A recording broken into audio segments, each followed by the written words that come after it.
So mga boss, magandang araw sa atin mga boss. Ito, magdaing na naman tayo. Galing kami doon sa binibilhan ko ng isda mga boss. Ito yung nabili ko, isang planggana yan, oh. 150 lang bili namin yan mga boss. At dito mga boss, nagsiparit agad ako dito ng pangulam namin. Kumuha ako dyan ng mga 8 piraso. Ayan, oh, napakasarap ang sabaw niyan. Yung kulay yellow, naka yellow yung sabaw niya, nagamantika.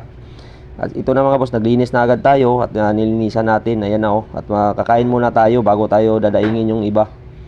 Ayan na, naglinis ako dyan. At ito na, pagkatapos natin naglinis ng para pang ulam natin, siyempre kumuha agad ako dito sa garden natin, oh. Yan, oh, may mga pichay kami dyan.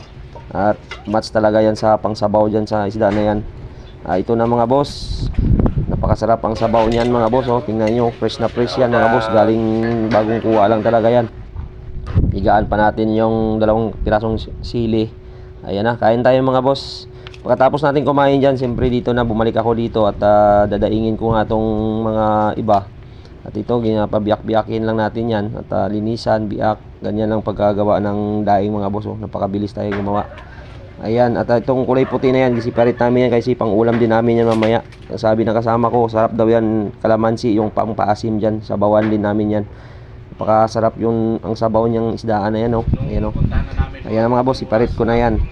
At siyempre mga boss, nilinisan agad natin tong biniak natin na pangdaing natin. Yan, linisan na natin yan. Kukunin na natin mga dugo-dugo dyan sa katawan niya at mga asang. Ayan, at siyempre pagkatapos natin linisan yan, nagpatunaw agad tayo ng maraming asin dyan sa palanggana na yan. At binabad ko yan mga 2 hours, 3 hours yan mga boss bago natin yan ibibilad. Tingnan nyo mga boss, ganyan lang yan pagkagawa ng daing mga boss. Binabad ko na yan mga boss, sinorkat natin. At dito na tayo mga boss, binilad na natin. Maraming salamat mga boss sa panonood nyo. Paki-like and share lang mga boss kung nakarating kayo dito sa dulo. God bless mga boss.